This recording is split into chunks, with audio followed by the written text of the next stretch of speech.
la palabra del Señor. Éxodo 33:11. El título del mensaje es Josué en la presencia de Jehová. Estamos hablando acerca de la presencia del Señor. Tener cómo entrar en la presencia de Dios, cómo debemos nosotros estar en la presencia del Señor. Y uno de los ejemplos pues más grandes aquí en la palabra, ya vimos el ejemplo de Moisés, que también el hermano leyó este pasaje, ¿no? Si tú no vas con nosotros, no nos saques de aquí, si tu presencia no va de ir conmigo. Y también el Señor le dijo, mi presencia irá contigo y te daré descanso. También vimos el ejemplo de Elías, vive Jehová en cuya presencia estoy. La presencia de Dios, hermanos, es ineludiblemente lo más importante para el creyente. Si queremos salir adelante, si queremos cumplir la obra del Señor, tenemos que estar, vivir, andar en su presencia. Amén. Éxodo 33:11, ¿qué dice? En el nombre del Padre, del Hijo y del Espíritu Santo leemos. Y hablaba Jehová a Moisés cara a cara, como habla cualquiera a su compañero. Y él volvía al campamento, pero, noten ese pero ahí, el joven Josué, hijo de Nun, su servidor, nunca, diga conmigo, nunca se apartaba de en medio del tabernáculo. Josué nunca se apartaba de en medio del tabernáculo. Qué ejemplo tan tremendo. Vamos a estudiar entonces un poquito acerca de la vida de Josué, cómo entró Josué a conquistar la tierra, porque Josué fue un hombre de conquista, y qué son sus características principales. Hablamos entonces de Josué. Vamos a orar. Padre, gracias por esta palabra. La bendecimos, Señor, y la ponemos en tus manos en esta mañana. Te pedimos que sea tu Espíritu Santo el que nos hable, que abra nuestra mente, nuestro entendimiento, nuestro corazón, para que esta palabra penetre, Señor, y quede guardada allí, para que la podamos practicar y después enseñarla también a otros que no la conocen. Padre, yo bendigo la congregación de Manantial en esta mañana, y también bendigo a todos aquellos que están escuchando a través de las redes. En el nombre de Jesucristo envío esta palabra de bendición, que esta palabra, Señor, llegue a cada corazón y cada vida. En el nombre poderoso de Jesucristo. Gracias, Señor. Amén y amén. Dele fuerte el aplauso al Señor en esta hora. Gloria a Dios. Entonces, en este versículo nosotros podemos evidenciar algo. Una de las principales características de Josué, que fue un hombre de conquista, no un hombre llamado por Dios para conquistar la tierra prometida, pero su principal característica que quiero resaltar también en esta mañana es que estaba siempre en la presencia de Jehová. Diga conmigo, siempre estaba en la presencia de Dios, en el tabernáculo de Dios. Ya estudiamos que el tabernáculo es símbolo de la presencia del Señor, el lugar santísimo, allí donde nosotros podemos entrar todos los días a través de la sangre de Cristo Jesús y estar en la presencia de Jehová. ¿Cómo les parece? Siempre estar en la presencia de Dios. Entonces, esta característica excelente y principal de Josué.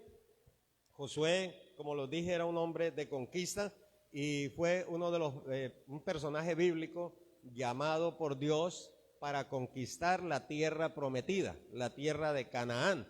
Luego, después de la muerte de Moisés, Dios le dice a Josué, levántate. Vamos entonces ahora al capítulo 1 de Josué, que vamos a estudiar allí, capítulo 1. Miremos un momentico, ¿qué dice el capítulo 1 de Josué acerca de este personaje? En el versículo 1 está el llamamiento de Josué. Diga conmigo, el llamamiento de Josué. Ahí empieza todo, cuando Dios lo llama, cuando Dios te llama, porque Él te llama y te habla personalmente. Ahora mismo nos está hablando a nosotros personalmente y nos llama por nuestro nombre también, ¿cierto? Otros personajes de la Biblia que experimentaron este llamado de Dios: Samuel, ¿cierto?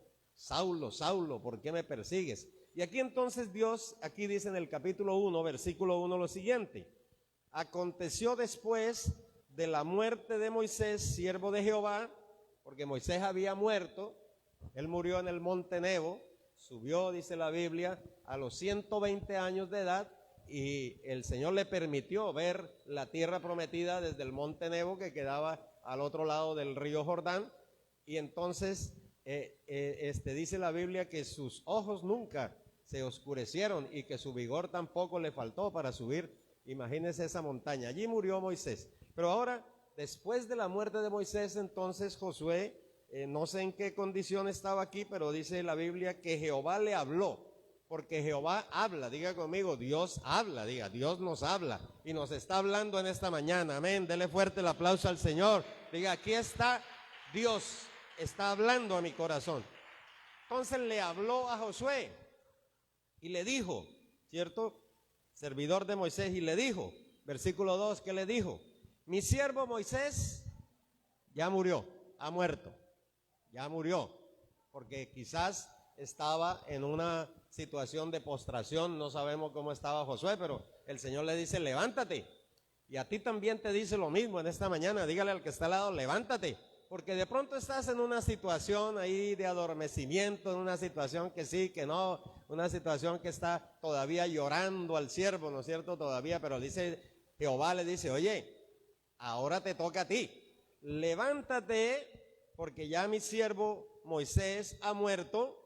Levántate y pasa este Jordán. Diga conmigo, pasa este Jordán, pasa este Jordán. Estaban al otro lado del Jordán, ya estaban para entrar a la tierra prometida. Solamente faltaba cruzar este río.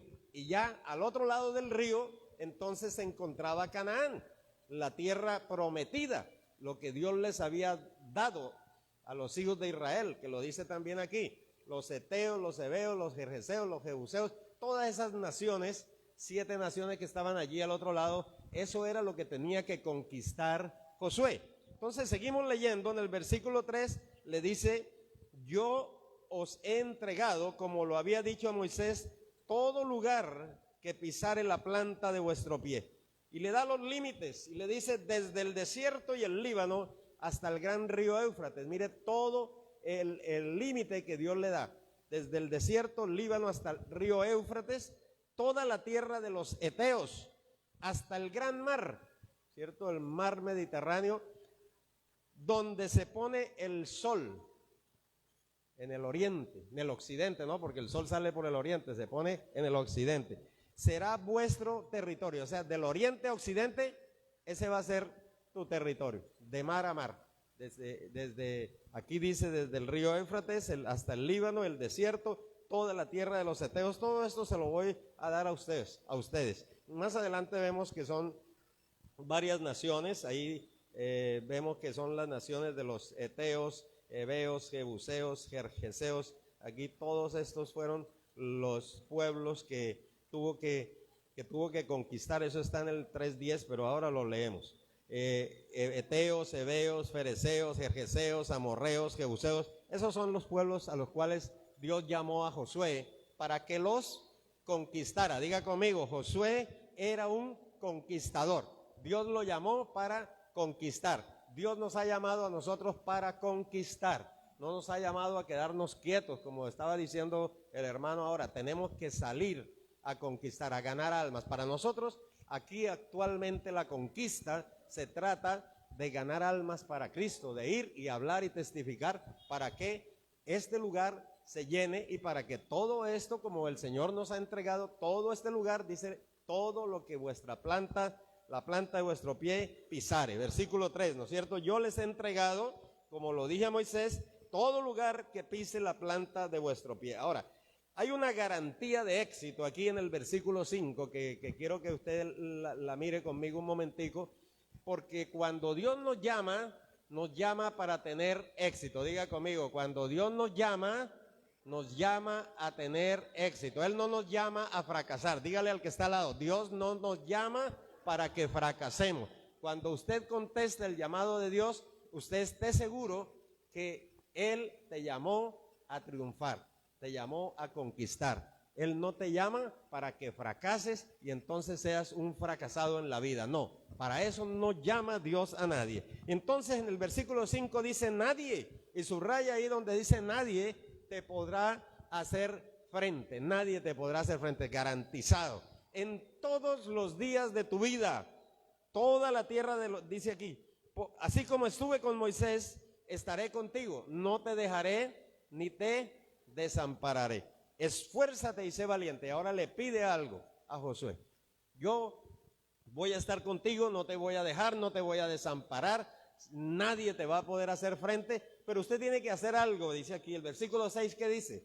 Esfuérzate y sé valiente, porque tú repartirás a este pueblo por heredad la tierra de la cual juré a sus padres que la daría a ellos. Estas cosas las dice Dios y también hoy nos las dice a nosotros, hermanos. Nosotros somos líderes de conquista, por eso que los líderes que están aquí en este lugar escuchen este mensaje. Dios te quiere bendecir, Dios te quiere dar esa tierra que Él te prometió, Dios te quiere dar ese lugar, pero tienes que conquistarlo, ya Él te lo dio. Pero hay características especiales que vemos aquí en Josué que tenemos nosotros que tener. Ya lo vimos nosotros acá ahora, como le dije, la primera, estar en la presencia de Dios. Segundo, aquí estamos viendo que Dios le pide ser esforzado y valiente.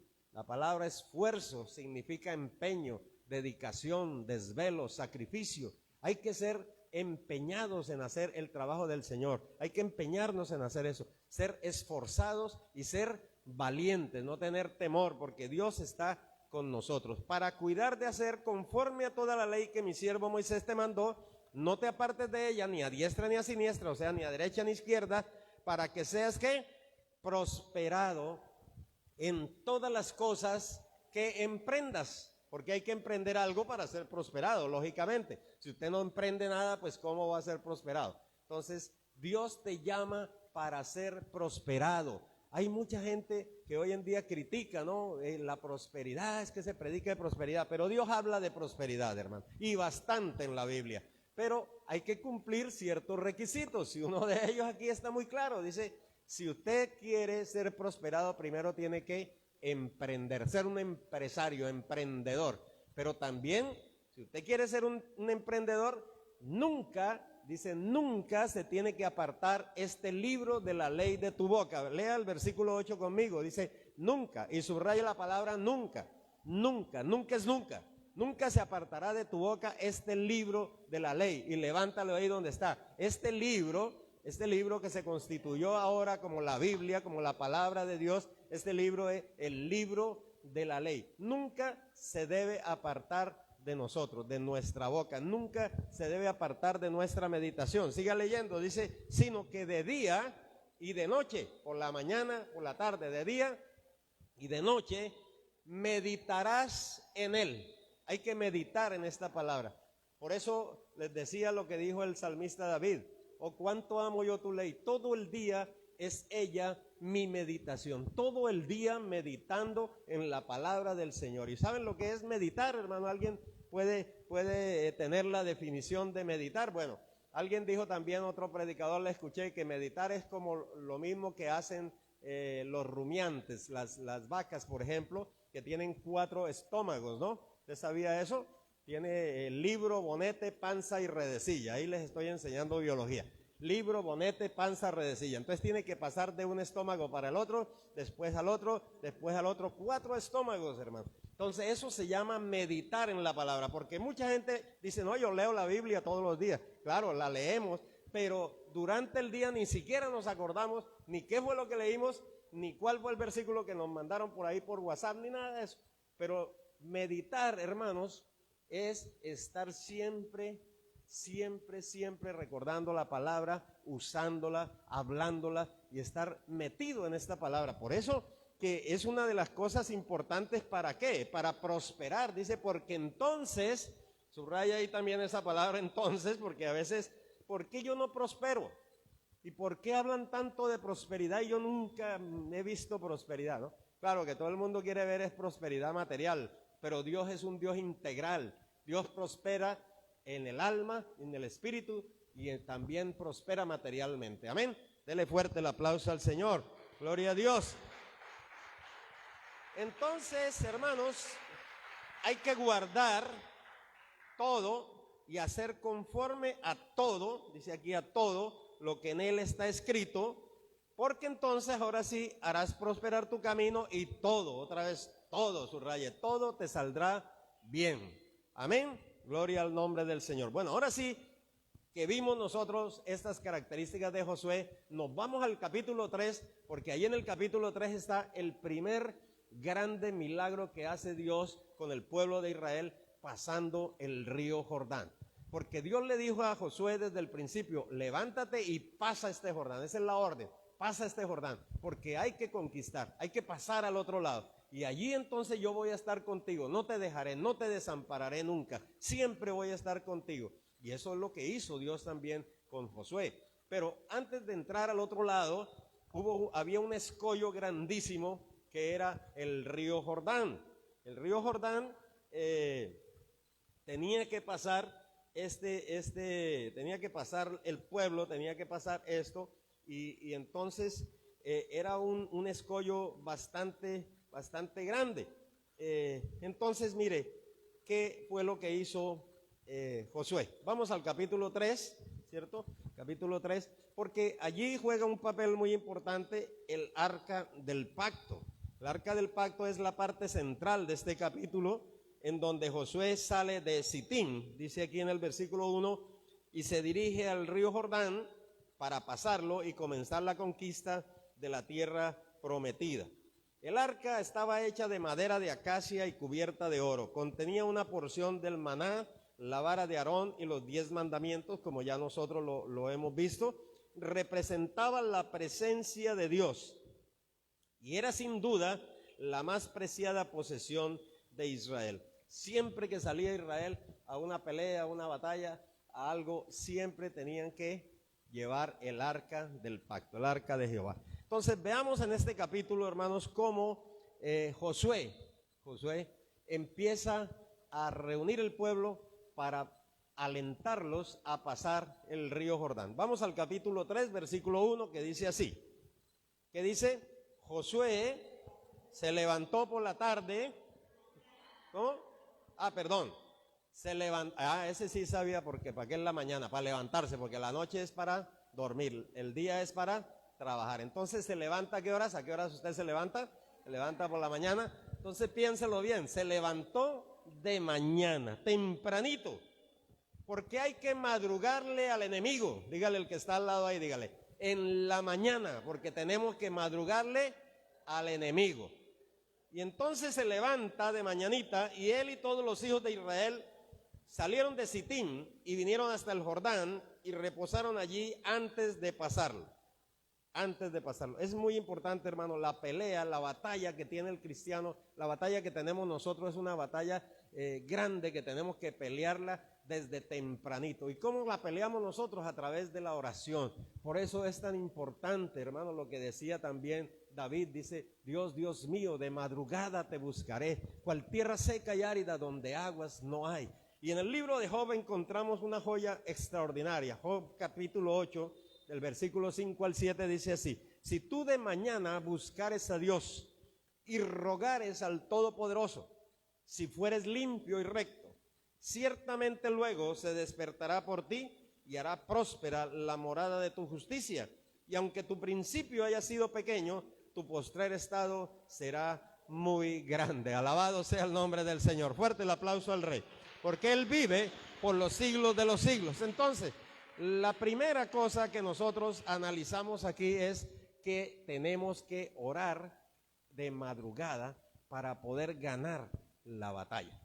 Las batallas se pelean así tempranito, en contra de Satanás. Cuando usted se arrodilla, hermanos, las fuerzas celestiales empiezan a ser activadas en contra del enemigo, y el enemigo es derrotado porque ya Cristo lo venció en la cruz del Calvario. Amén. Jesús es el comandante en jefe de las fuerzas celestiales de Jehová. Dele fuerte el aplauso porque Él se lo merece. Amén. Tenemos que pelear esta batalla primero, y es lo que hizo Josué. Ahora, número 2, nosotros encontramos aquí más adelante que Josué le da instrucciones al pueblo, porque tenemos que tener una estrategia también para conquistar, y él le da instrucciones al pueblo, y la primera instrucción que le da es acerca del arca del pacto. Lo más importante es la presencia de Jehová. Es lo más importante que diría Josué, es lo que yo hago, es lo que yo siempre hice. Nunca me aparté del tabernáculo, usted tampoco. Y le decía de pronto al pueblo, el pueblo, las instrucciones que le da, dice aquí, que el arca tenía que ir delante de ellos. Versículo 3 dice, mandaron al pueblo diciendo, cuando veáis el arca del pacto, estos son los oficiales, vuestro Dios, y los levitas sacerdotes que la llevan, vosotros saldréis de vuestro lugar y marcharéis en pos de ella, es decir, detrás del arca del pacto. ¿Para qué? Versículo 4, para que les indicara el camino por donde habían de ir, porque ustedes no habéis pasado, dice, vosotros no habéis pasado antes de ahora por este camino, pero entre vosotros y ella haya una distancia como de 2000 codos, que son aproximadamente 1 kilómetro. Entonces, esto es lo que vemos nosotros aquí en este lugar. Se mantenía esta distancia como de 1000 metros para que la gente en realidad viera lo sagrado del arca, viera que lo que iba a hacer Dios era algo grande, algo extraordinario, y lo iba a hacer con la presencia de Él, que no lo iba a hacer el hombre, que no lo iban a hacer ellos. El pasar el río Jordán no lo iban a hacer ellos. Por eso más adelante él les dice que se santifiquen porque Dios hará grandes maravillas. Esa es otra de las cosas que hace Josué con el pueblo. Pero aquí les indica, váyanse entonces ustedes detrás a una distancia de 1000 metros, o sea, más o menos 1 kilómetro, ¿no es cierto? Y entonces, más adelante, en el siguiente versículo, en el versículo 5, es cuando les dice esto que les acabo de decir, santificaos. Josué dijo al pueblo, ¿qué dice el versículo 5? Josué le dijo al pueblo, santificaos, porque Jehová hará maravillas entre vosotros. Josué da una instrucción clara y precisa a los sacerdotes, al pueblo, y les dice, tomen el arca del pacto, pasen ustedes después de esto, y a los sacerdotes que vayan adelante llevando el arca, y entonces lo primero que ustedes tienen que hacer es apartarse del mal, santificarse. ¿Qué significa santidad? ¿Qué significa santificarse? Esto es para nosotros algo muy importante, porque estamos aprendiendo lo que hizo Josué, pero también relacionándolo con nuestra vida de líderes, con nuestra vida de creyentes, con nuestra vida de conquista, porque Dios nos ha llamado a nosotros a conquistar. Él tiene un trabajo para nosotros, Él tiene una misión que nosotros tenemos que cumplir, pero ¿cómo la vamos a cumplir si nosotros no miramos lo que dice la palabra y no miramos lo que Él hizo con otros siervos? Entonces hay que estar en la presencia de Dios, número 1, hay que ser fuertes, valientes, esforzarse. Pero número 3 vemos aquí, hay que vivir y andar en santidad. ¿Qué es santidad? La palabra santidad es la palabra hebrea kadosh. Kadosh. Por eso hablamos de que Jehová es el kadosh de Israel, el santo de Israel. Amén. Los ángeles le dicen santo, santo, santo. Los querubines, los serafines, todo esto en el Apocalipsis, usted lo puede ver, santo, santo, santo, y le adoran noche y día. Porque Él es el santo de Israel, el alto y sublime, el que habita en medio de la santidad. La Biblia habla de santidad, dice, sin santidad nadie verá al Señor. Sed santos en toda vuestra manera de vivir. ¿Qué es santidad entonces? Santidad significa apartarse de, significa consagrarse al Señor, significa limpiar todo lo sucio que haya. Entonces estas 3 palabritas, con esas nomás tenemos nosotros para ver lo que es una persona que se santifica. Santificarse, limpiarse, apartarse del pecado y consagrarse al Señor. Porque antes de pelear una batalla, tenemos que hacer esto. Porque usted no va a pelear una batalla sin santidad, porque entonces enseguida va a perder la batalla. Y el Señor no pierde ninguna batalla. Él es Jehová de Sabaoth, Jehová de los ejércitos, nunca la ha perdido. Y por eso, como Él va con nosotros, nos dice, tienen que santificarse. ¿Ya? La Biblia en el libro de Colosenses, en el capítulo 3, versículo 8, nos dice lo siguiente: dejad también vosotros todas estas cosas. Nos invita a santificarnos, porque santificarnos aquí en esta parte significa dejar todo lo que nos impide seguir al Señor, dejar todas las cosas vanas y limpiarnos de todo esto que está diciendo aquí la palabra. Ahora, no dice que alguien va a quitarle a usted esto, no. Tiene que dejarlo usted mismo. Qué cosa tremenda. Dice, léalo conmigo. Dice, dejad también vosotros todas estas cosas. Y empieza hablando de la ira.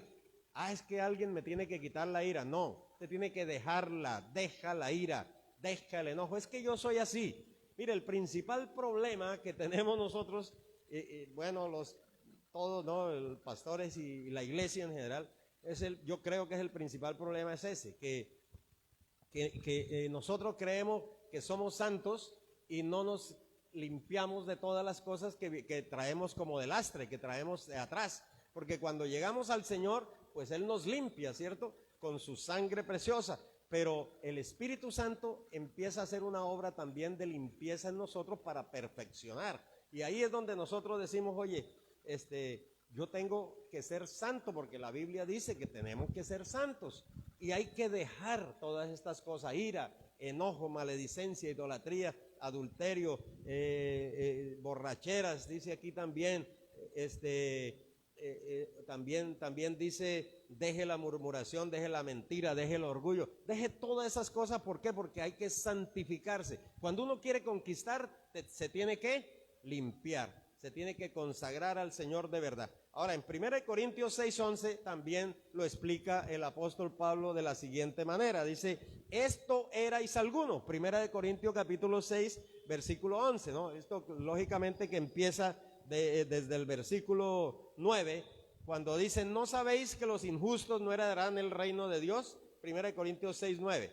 No erréis, ni los fornicarios, ni los idólatras, ni los adúlteros, ni los afeminados, ni los que se echan con varones, ni los ladrones, ni los avaros, ni los borrachos, ni los maldicientes, ni los estafadores heredarán el reino de Dios. Y esto erais algunos. Subraya esa palabra, porque esa palabra es tiempo pasado. Diga conmigo, era. Diga, era. Pero es que por eso estoy hablando del principal problema de la iglesia, ¿no? Que no es que era, sino que todavía sigue siendo. Eso sí es un problema grave, porque la Biblia habla de que tenemos que hacer morir el hombre viejo. Ahora somos nuevos, dice la Biblia, el que está en Cristo, nueva, diga conmigo, nueva criatura es. Las cosas viejas, ¿qué? Pasaron. He aquí todas son hechas nuevas. Entonces, ¿cómo es posible que no? Es que yo era así y sigo siendo así. Eso no, a mí no me cambia nadie. Pues ahí si no te cambia el Señor, ahí sí no se puede hacer nada contigo, porque el Señor vino para lavarnos, para limpiarnos, y el Espíritu Santo viene para cambiarnos, para transformarnos, para hacernos libres, para hacernos santos, para santificarnos cada día más. Por eso aquí encontramos lo siguiente: esto erais algunos. Era usted. Siga diciendo, era. Para que usted se meta ese chip en la cabeza, era. Sí, usted no puede ser y no puede decir, es que yo era, yo soy, no, sino que yo era. Y sale de aquí del culto y entonces no, es que la cantina todavía me está oliendo como a... No puede, ¿por qué? Porque ya usted tiene que cambiar. Entonces, ¿por qué? Dice el versículo 11, ya habéis sido lavados. Número 1, lavados, eso es santidad, ¿no es cierto? Lavamiento, lavado. ¿Ya habéis sido qué? Santificados. ¿Y ya habéis sido qué más? Justificado. ¿Por qué? Porque la justicia de Dios, ¿sí?, está en Jesús, por el nombre del Señor Jesucristo y por el Espíritu de nuestro Dios. Óigalo bien. Y son las dos personas que están trabajando con nosotros, que está trabajando contigo para santificarnos: el nombre de Jesús, ¿cierto? Y el Espíritu de nuestro Dios. El Señor Jesucristo dice en 1 Juan 1, 7 y 8, dice, si andamos en luz como Él está en luz, tenemos comunión los unos con los otros, y la sangre de Jesucristo nos limpia de todo pecado. Ahí viene el primer paso. nos limpia de todo pecado, ¿no es cierto? Pero después entonces el Espíritu Santo llega, nos renueva, nos regenera, nos transforma, nos cambia, nos limpia a través de su palabra. El Señor le dijo a los discípulos: vosotros ya estáis limpios por la palabra que yo os he hablado. Ahora nos está limpiando el Señor. Dígale al que está al lado: nos está limpiando con su palabra. Dele fuerte el aplauso al Rey. Amén. Gloria a Dios. Revestidos del nuevo hombre. Oiga, y ahí es donde tenemos nosotros que pelear. Ahí es donde está la lucha del creyente. Contra la carne, contra el mundo, contra el demonio. Ya está vencido Satanás, ya Cristo lo venció. El mundo lo venció Jesús. Así dice: en el mundo tendréis aflicción, pero confiad porque yo he vencido al mundo. La carne la venció Jesús. Entonces nosotros tenemos que ser más que vencedores, porque ya Él venció y nos regaló esa victoria. Por eso dice la Biblia también en el libro de Romanos capítulo 8, dice: porque nada me podrá separar del amor de Dios, ni los ángeles, ni los principados, ni ninguna de las cosas creadas, ni lo alto, ni lo profundo nos podrán separar del amor de Dios que es en Cristo Jesús, Señor nuestro, porque en todas estas cosas somos más que vencedores. Alabado sea el nombre del Señor. Entonces, hermanos, hay que revestirnos del nuevo hombre y vivir en santidad. ¿Cuánto más, dice el apóstol Pedro, cuando veis que aquel día se acerca? ¿Cuánto más cuando vemos nosotros que todo esto ya va a terminar y ya va a ser destruido? Porque el mundo ya está próximo a acabarse. Ay, alguien dirá: no, es que, hermano, faltan 7 años. Sí, 7 añitos faltan, los 7 de la gran tribulación. ¿Los va a pasar? Porque después vienen 1000, y esos 1000 son de reinado de paz, pero después cielos nuevos y tierra nueva. ¿Qué quiere decir eso? Que este mundo está al momento próximo a desaparecer. Yo lo leo aquí en 2 de Pedro 3:11, búsquelo ahí un momentico y verá, usted me puede decir si sí o no. ¿Qué dice 2 de Pedro 3:11? Gloria a Dios. Sí.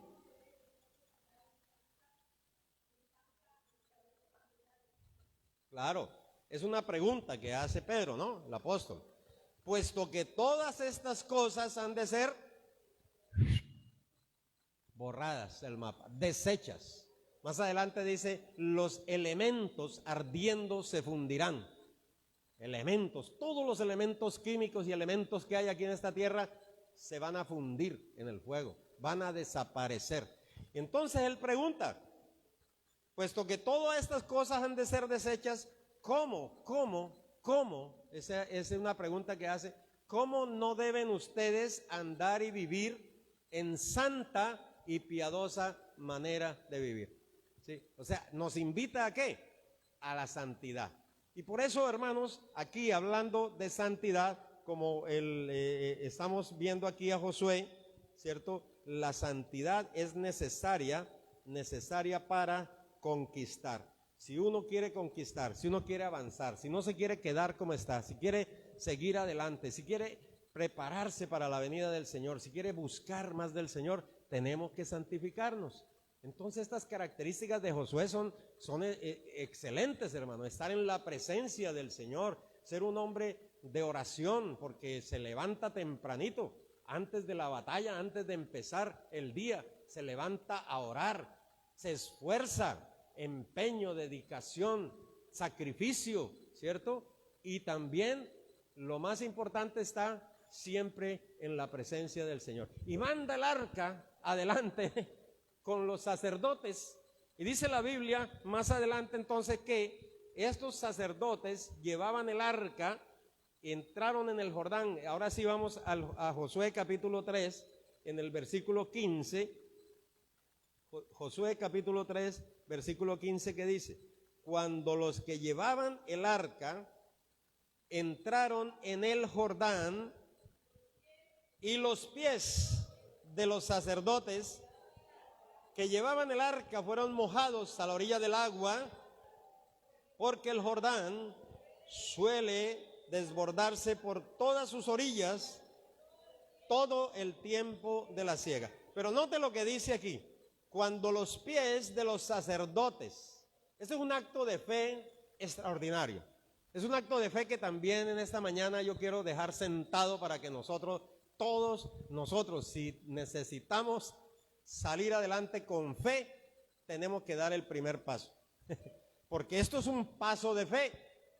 Los sacerdotes entran, aquí lo estoy viendo así, llevan el arca y en el momento en que ellos pisan, dice así, pisan, ponen los pies, así dice mi Biblia, no sé la suya, tiene otra versión ahí, dice, cuando los pies de los sacerdotes sí se mojaron, o sea, pisaron, entraron en el agua, en ese momento, sí, fue cuando ocurrió el milagro. Dígale al que está al lado, cuando uno da el primer paso, ocurre el milagro, porque eso se llama fe, la fe de acción, la fe de actuar. Dígale a ese monte, sí, que se quite de ahí, se moverá. Dígale, hable, pase, dé el primer paso, porque la fe es así, hermano, la fe actúa de esa manera. Yo lo estoy viendo aquí así, no sé si esté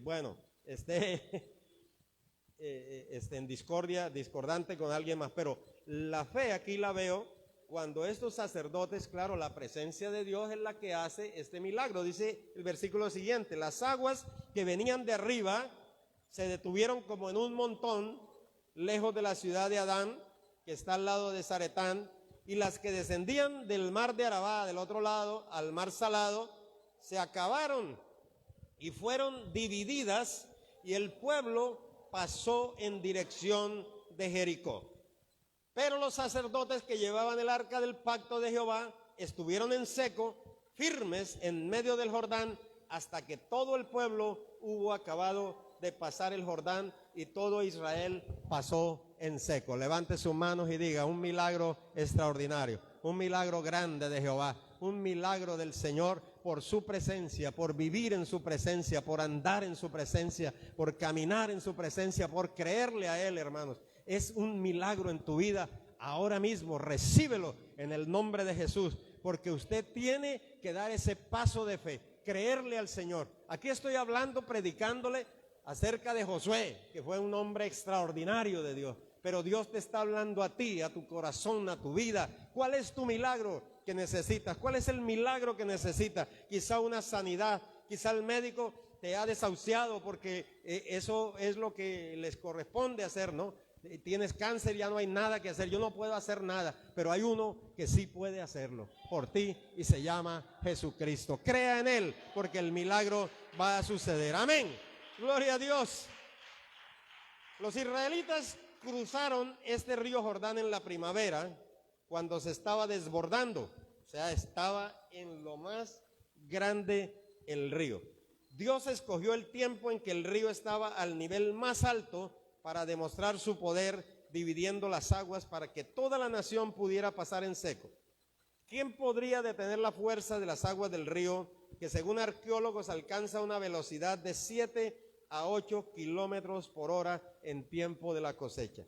Solo la afirmación de la soberana providencia de Dios puede ofrecernos una explicación satisfactoria. Así dice el comentario de la Biblia del Diario Vivir. Solamente la soberanía de Dios puede hacer que un río como ese, no era cualquiera, no era como el río Magdalena, que es un río que se desbordaba, hermanos, una anchura tremenda, que 6, 7, 8 kilómetros por hora tenía la velocidad nomás de que venía ese río.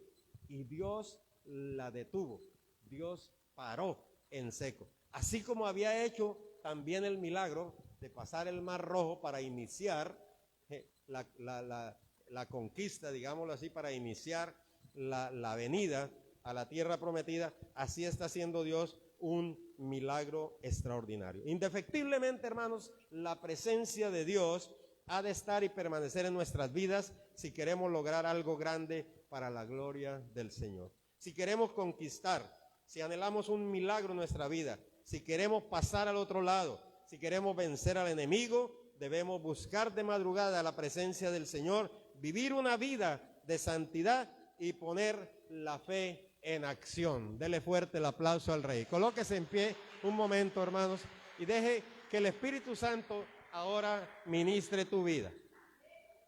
Él está aquí en este lugar. Déjelo que ministre. El Espíritu Santo empieza a ministrar tu vida y si Él ha hablado a tu vida ahora, dile gracias, Señor. Gracias por esta palabra. Gracias porque tú me has hablado. Gracias porque tú